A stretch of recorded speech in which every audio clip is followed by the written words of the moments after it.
Order! Order! You are an incorrigible delinquent at times. Behave yourself, man!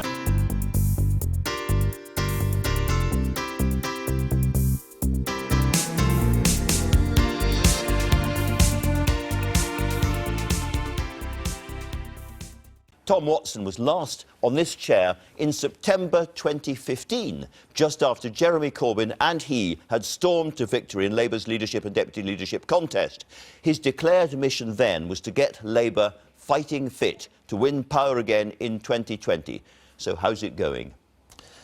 I'm still recovering from being in the same studio as Chrissy Hine there, Andrew. I wasn't expecting that. Look, we've had a tough 18 months.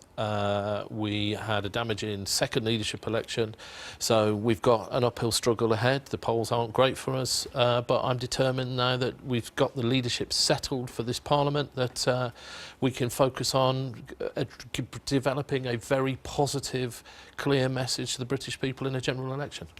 All around the place, there is a kind of withdrawing roar of people no longer having confidence that you can win. Are you yourself convinced the Labour Party can actually win a general election in this country? Oh yes, we could certainly win a general election. There's a lot of work to do. We need to make sure that we address the concerns of the British people in a manifesto, and that we communicate our message far more clearly than we have been doing. But yes, there's nothing to say that Labour can't win a general election. What I don't want to do is to get into a kind of sterile debate where I say, look at this poll, and you say, oh, it's fine, look at that, but it's fine, and so forth. But I think we must look at one set of polling, at least possibly two. So this is the latest voting intentions from ICM, but all the pollsters are showing the same kind of gap, a big 13 or 14-point gap. Very, very bad for an opposition party at this point. Diane Abbott and others have said that this gap will be closed in a year, over the course of the next year, with the implication that if it isn't closed, something dramatic needs to happen. Do you agree with that? Well, I mean, I'm not sure if setting those sort of those tests about when you've got to be, where you've got to be in the polls are particularly helpful, but not particularly unhelpful for our leader, Jeremy Corbyn. But yes, if you want to win in a general election, you've got to be leading the polls. And to lead the polls, you've got to have policies that people believe in and believe you can deliver on. And that's a very big challenge for us. You've said that there's an existential crisis facing the party, and I guess this goes back to Labour's history. This party that you love was created by an alliance between the organised, trade unionised working classes on the one hand and kind of intellectuals and thinkers and liberals on the other. And they came together in a slightly strange alliance. And what it seems to a lot of people is that Brexit is breaking that apart. Well, I said we had an existential crisis during the leadership struggle last year when there was an impasse between our MPs and Jeremy. But, you know, I do still think that people need a Labour Party. If you look at the values that underpin the Labour Party, the idea of the empowering state, that we want to reduce inequality, we want to give greater opportunity to everyone, not just the few, those values are still enduring. And, you know, we've been here before where the working class and middle class people of Britain have been in alliance with each other. You know, in the 1945 election. The question is, are they still in alliance with each other? Well, I think it's very possible to have a manifesto that addresses the aspirations of both sets of voters. And this challenge came in, you know, after 1945, when Attlee was leader, there was concern in the trade unions that we'd got too many middle-class MPs.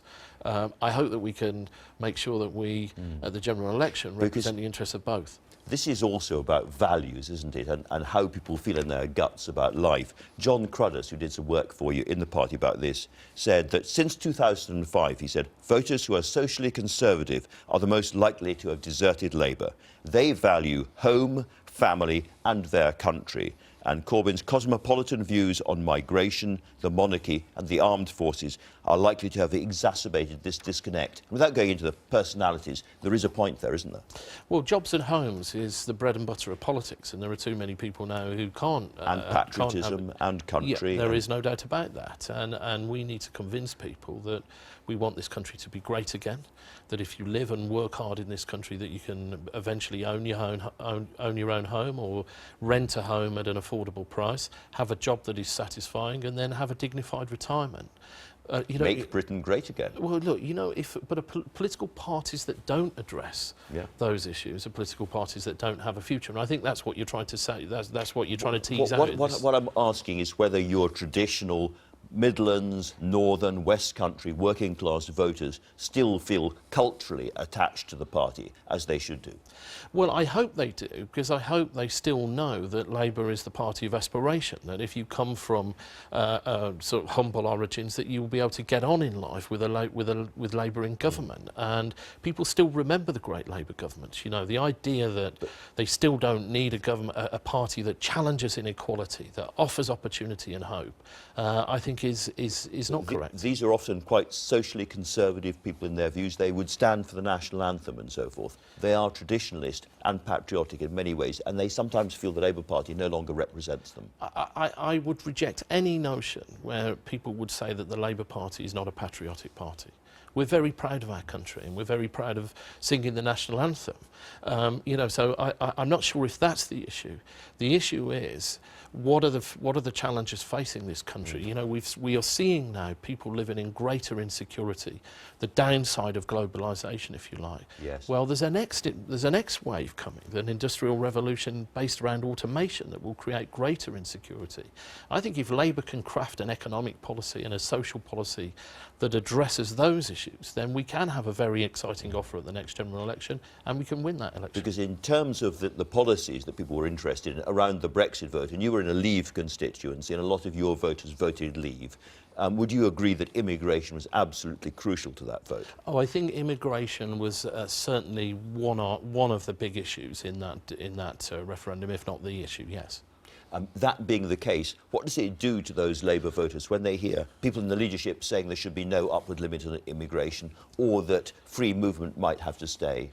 Well, I think what we have to say is we understand what people were telling us in the referendum, and when those Brexit negotiations take place, we do need to make sure that whatever replaces the free movement of Labour arrangements allows us to say we control our borders, we want to be able to count people in and count people out, but also say it's completely unacceptable to leave European workers in uncertainty. We were very disappointed this week when the government didn't give certainty that current European workers could stay here. Absolutely. Also, extremely disappointed that those refugees, those child refugees, that pledge, which was a solemn pledge by David Cameron, has been breached. So I think you've got to strike a balance.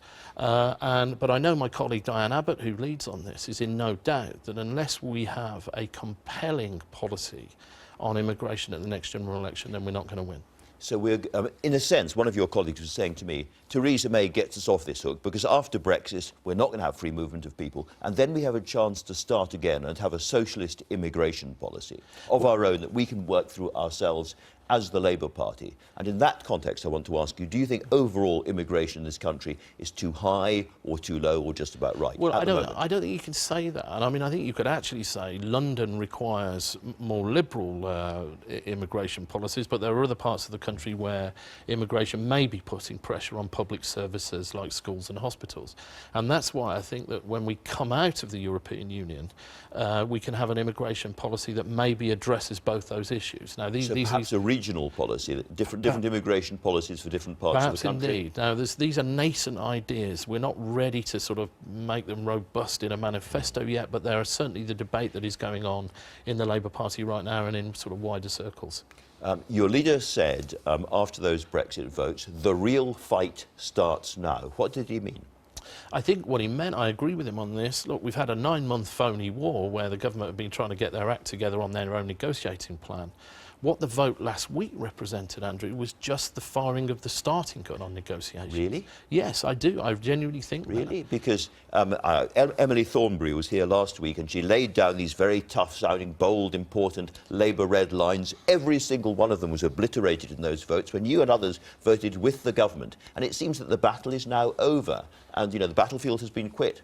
Well, I hope that we can convince people that's not the case. You know, we demanded a bill in Parliament so that we could raise some of these issues. The idea that we don't want to come out of a European Union without the environmental protections we enjoy, without those workers' rights, without those human rights, and that when Theresa May is negotiating Europe, we will be on her case day in, day out. Except that she seems to be riding high in the Commons. She had these big majorities for the Brexit, the Article 50 bill. She seems virtually unchallenged in her Commons authority, hugely popular in the country. And when you say the fight starts here, a lot of people say, well, where is this fight going to happen? happen. How is this fight going to happen? Where are going to be the crunch moments? Well, you know, it's arithmetically true that we don't have a majority in the House of Commons, otherwise we'd be the government. But it isn't the case that we're not going to keep applying pressure on the government to get the kind of Brexit that we think benefits British workers and businesses. We don't want to bargain. My only question is where and how? At the dispatch box, in discussions, on TV studios like this, and of course in 2 years' time, Theresa May will have to come back with the deal she has negotiated. You see, there's an awful lot of people on the other side of the divide, as it were, who are passionate Remainers, who are deeply disappointed that they see the Labour Party has become, in effect, a cheerleader for Brexit. You have no plan or way of actually altering Theresa May's planning. And we saw that this week. I reject the conclusion made there, although I do understand why people who believe in the EU are disappointed. But look, we're a democratic party. I don't think we had any choice but to respect the decision of the people in that referendum. You know, in that sense, you're talking about philosophy, you know, direct democratic decisions have trumped the decisions of representative democracies there. It shows that a referendum is a brutal tool. It doesn't allow you to deal with nuance and complexity afterwards. But we have had to respect the decision of the people to fire that starting gun. But that's not going to mean that we're going to campaign for the issues that we think are very, very important in those negotiations. When we talked 18 months ago, you were very clear that collective responsibility was very important at Cabinet. It seems to have collapsed completely in the Labour Party. All those people who rebelled are going to get a stiff letter, which is not going to exactly terrify them. Well, look, we've had people leave the Shadow Cabinet over it, and I think it was right that the Shadow Cabinet needed to take a collective leadership position. But dare I call it... So was Clive Lewis right to resign? Well, he was right to resign if he felt that he needed to vote against Article 50. I'm not sure if his timing was particularly helpful. He could have gone when the others went, but that was Clive's decision. And I respect the view that he wants to spend the next 5 years campaigning for his constituents in Norwich. And I thought it was also very helpful that he's ruled himself out of a leadership bid, because there was rampant speculation about that. So tell us a little bit about the John Trickett story in the Sunday Times, this sense that Labour has been putting potential leadership candidates in front of focus groups, testing them out, thinking ahead for some kind of change of leadership. Well, I only saw this story last night, Andrew, and what did you make of it? Well, people tell me that that isn't the case. It wasn't road testing leadership candidates. There was a range of shadow cabinet members that were so-called road tested, and this is what we do in our normal run of sort of parliamentary political consultations. I'm just slightly relieved they weren't road testing me on the document that was leaked to the newspaper. Well, that's it. I mean, now let's look a little bit at the polling for Jeremy Corbyn, because we have to come to the elephant in the room a little bit. And there is the favourability ratings. There's Theresa May way up there, and Jeremy Corbyn down here on -40. Among the group most likely to vote, over 65, he's now on apparently -113. Catastrophic ratings. Doesn't there come a point when it is your duty in the Labour Party to speak out? Look, Jeremy knows what he has to do to win an election, and he will make that decision. But let me say to you here, Andrew, this is not the time for a leadership election in the Labour Party. I do understand. I mean, he got a second mandate from our members last year. He is now the established leader of the Labour Party. It is his duty to lead the official opposition through a period of unprecedented economic uncertainty, and he will be tested in that. He has worked like a Trojan. He's worked very hard. He's done everything he can think of doing, and it's still not working. How do you explain those figures? Well, he has to explain those, and he has to improve on them, and he's well aware of that. But it's not for me to judge him on a TV show like this. Absolutely it's for him not. to make that decision. Are you talking privately to him about this? I talk to him every day about a whole range of issues, and I talk to him about what I think we need to do to win the general election, as you'd imagine any deputy leader would. But do you talk about the depth of the hole? I don't refer to it in those terms, but I do talk about the issues that I think Labour needs to address if we're going to sort of narrow that poll gap. And how important is it to the Labour Party to hold Stoke and Copeland? Well, winning by-elections is obviously a good thing for political parties. Crucial, surely. I don't know whether we're going to win these by-elections or not, but the campaign team on the ground are running a good campaign. We've got two good candidates in Gareth Snell and Gillian Troughton, and they're quietly confident that we'll get a good result. Finally, and briefly, if you may, for the opposition, do you have confidence in John Bercow as Speaker? Oh, absolutely, yes. He's one of the great speakers the House of Commons has seen. He doesn't speak for the government, he always speaks for himself, but he gives backbenchers their voice, and that's what this Parliament needs right now. Now, one thing that people will say is that Jeremy Corbyn will not stand down as leader until he feels there's a decent chance of another left candidate becoming leader. And that means that he wants, and other people want, a change in the Labour rules so that fewer MPs need to nominate. But you, on the other hand, want to return to the old Labour system where all parts of the party are involved in the leadership. Explain. I think that's a good starting point, but I think what's most important is that we get our system of electing the next leader out of the way before we start electing that leader, which is part of the problem we had last September, and I don't want to go through that again. I'm sure you don't. Tom Watson, thanks so much. I'm delighted to be joined by Labour's Shadow Attorney General, Shami Chakrabarti. Shami, historically you've taken a keen interest in the Iraq historic abuse inquiries and the work by the Iraq historic abuse team. That's now been closed down with the idea that prosecutions are now going to be significantly reduced. Was that the right decision? Well, first of all, there was a disciplinary tribunal, and I have to respect the outcome of that tribunal. I think it's very sad when a public servant who's given good service to the public, when their career ends in disgrace, and that's true whether it's a doctor or a politician or a lawyer. So I'm very sad and disappointed. You said, I mean, the particular disgraced solicitor, Phil Shiner, who was accused of, really behaving appallingly in the way that he brought some of these cases. In the past, you have said positive things about him. How did you get it wrong? Well, no, in the past, Mr. Shiner did some very good work that's been upheld by a judicial inquiry into, for example, the torture and killing of Baha Musa in Iraq. So I think this may be a case of someone who So lost what went their... wrong in your view? Well, it's not for me to speculate on what happened to an individual, but sometimes people lose their way. What I think is important, though, is that misconduct by an individual should not be used as an excuse to destroy everybody's human rights. And some of the politics around this and some of the media coverage has gone from the terrible misconduct of an individual to an excuse, for example, for pulling out of the European Convention on Human Rights, which protects our servicemen as much as it protects everybody else. Do you think there are cases against soldiers that should have gone ahead that now won't? I hope not. And my understanding is that it's being suggested that there will be fewer cases in the light of what's been decided, but the cases will still be considered, and that's no doubt the right thing. Now, on a less grave, but nonetheless sort of interesting point, you were in the House of Commons bar when there was that what's now become a slightly notorious encounter between the Brexit Minister David Davis and Diane Abbott. What actually happened? Well, I don't want to dwell too much on this. Diane is the Shadow Home Secretary, and she's maintained a dignified silence, which I think is probably very sensible. I think that David Davis was very silly.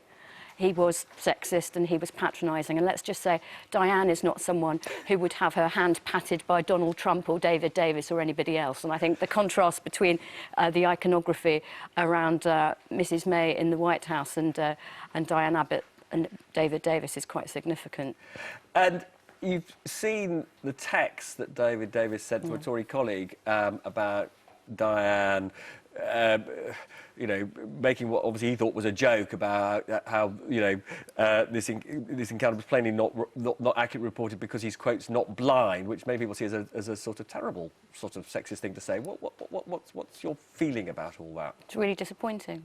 It's really disappointing. I understand that Mr Davis's spokesman has apologised in the press to Diane. I'm really disappointed.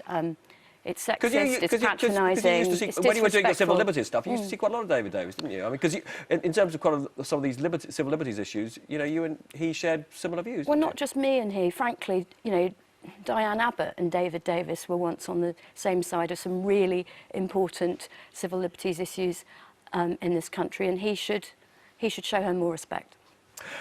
We'll come back to you in just a second, but Allegra has got some very interesting stuff about your party. Well, look, everybody knows that poor Jeremy Corbyn isn't that popular. Now, this week, he has a full house of unpopularity. Have a look at this, OK? So across loads and loads of demographics now, this red bit is the unfavourable rating, and you can see across Remain, Leave, male, female, young, old, he is now in a lot of trouble, and now even with Labour supporters, this bottom bit here is not good either. So back in November, 50% were favourable towards Jeremy Corbyn. That has now dropped to this number here, 44%. A clean sweep for Corbyn. Now, to be fair to him and his team, they know he needs an evacuation plan. According to this cracking story, the front page of the Sunday Times, if I can find it, here we go.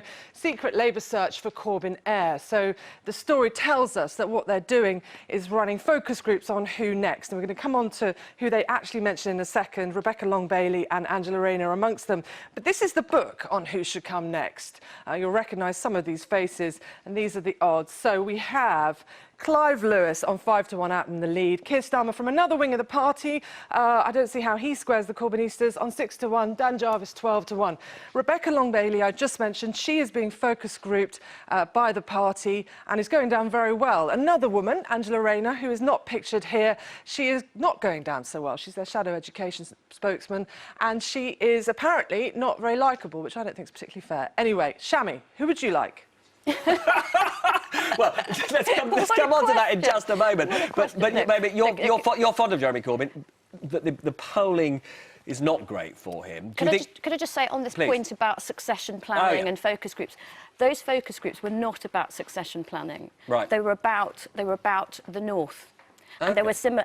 My understanding is that people were taking focus groups in different parts of the country to look at which voices go down best with the Labour message in different parts of the country. It was about campaigning, not about who's going to succeed. Exactly. And look, you know, all campaigners test opinion. I did it myself as Director of Liberty, so I don't think there's anything novel or mysterious about that. But even Labour's internal polling, as you know, Labour has pointed out, is not great for Jeremy Corbyn. And I know that you like and admire him, but you know, you've got to put that to one side. Has the moment come for him to think about? Not at all. I think we've had two very heated leadership debates in the space of a year. I think for a long time, Jeremy had a very unfair and hostile press. You know, he's very, very challenging to the media and political establishment in this country, no doubt about that. But I think the party is becoming more united. I think Brexit presents a real challenge for the whole country, for families who've fallen out over the referendum. And of course, because the Labour Party is the biggest national party, the most numerous membership in the country, we're going to feel that pain more than other parties. But I think we just need to get through this and now concentrate on the arguments ahead, which are about what kind of country people want to live in. And I want to get onto those arguments in just a second, but can I just, on this one issue, sure. If Labour were to lose either Stoke or Copeland or both, can Jeremy survive as leader in those circumstances? Of course. He's got this enormous mandate, and he's won it twice over. Okay. There are challenges for this country, and the Labour Party is the biggest party. There are challenges for us on too. the issues for the country. I spoke to David Lidington, as you just saw, about whether the Lords should amend. He obviously takes the view absolutely not.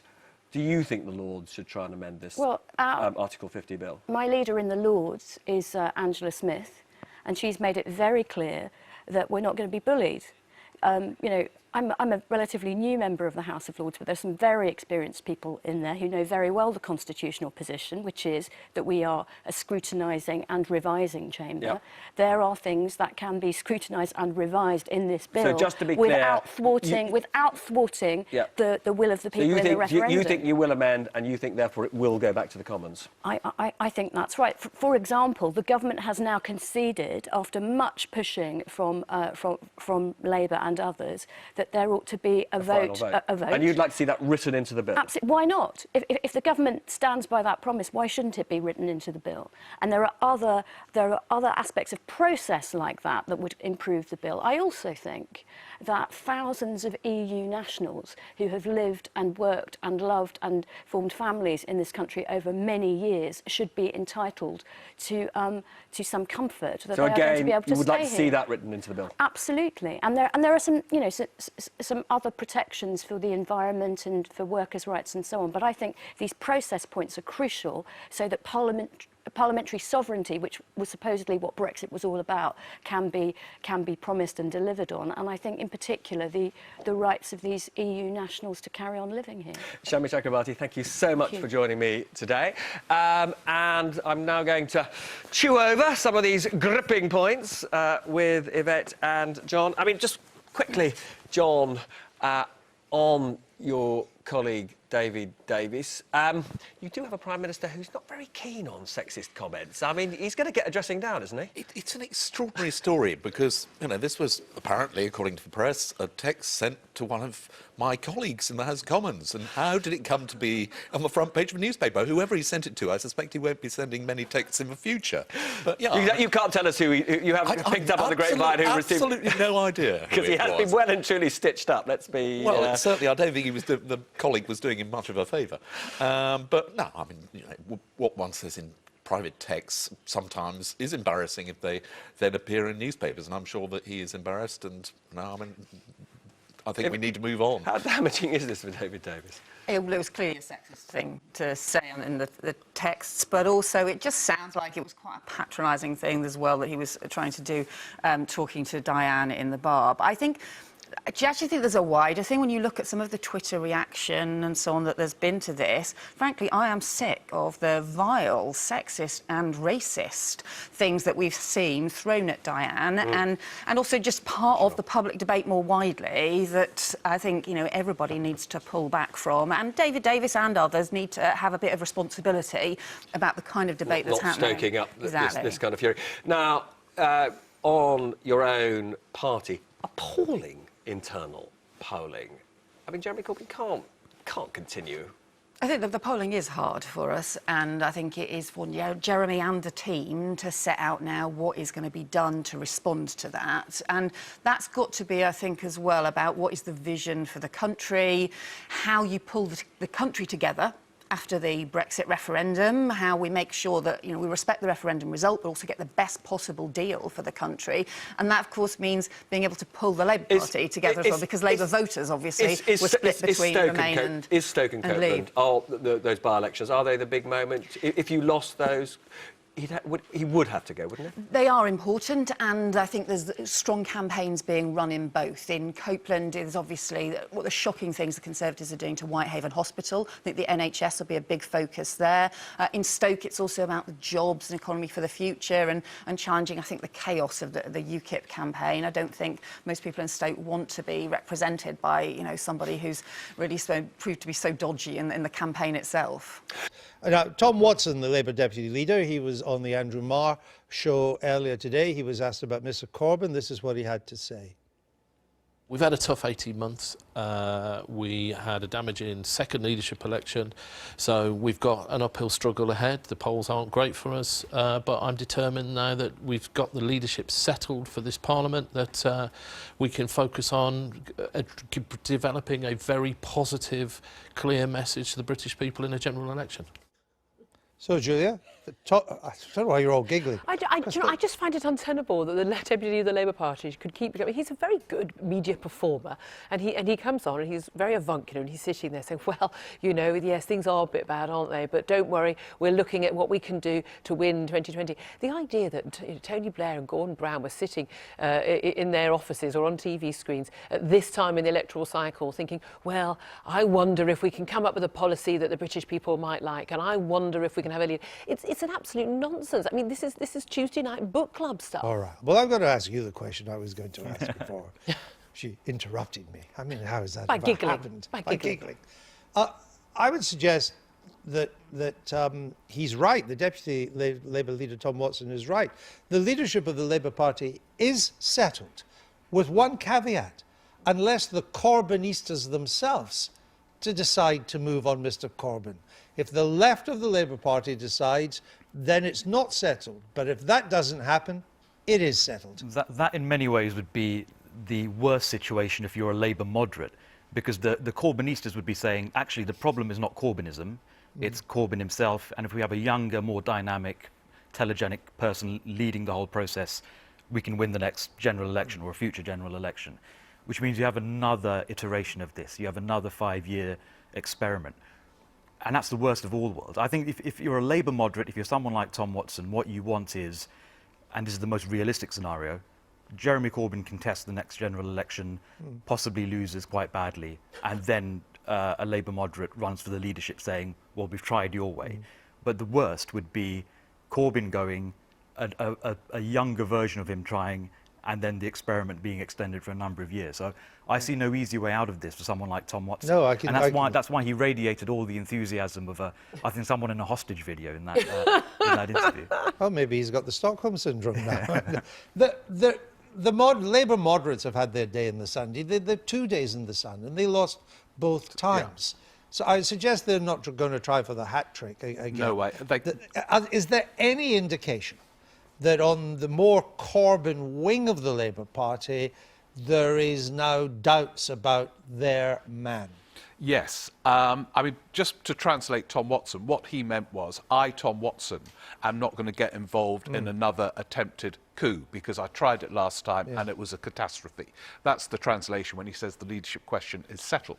Self-evidently, the leadership question isn't settled because there is speculation on a daily basis. And I disagree. I think Julia said that this lot don't care about winning elections. I think they do. And if the current position continues, I think one of two things will happen. Either Jeremy Corbyn will decide himself that he doesn't want to carry on. I think he's conflicted about it. He half enjoys it and half hates it. Finds it a strain. Yeah. And if that doesn't happen, I think there will be some people around him who will say, look, this isn't working. Because with a fixed-term parliament, there's another, 3.5 years of it. Yeah, there's a long while to go. And I can't see it lasting in this way, with politics in such a state of flux. The Tories are going to be under a lot of pressure over Brexit in the coming 2 years.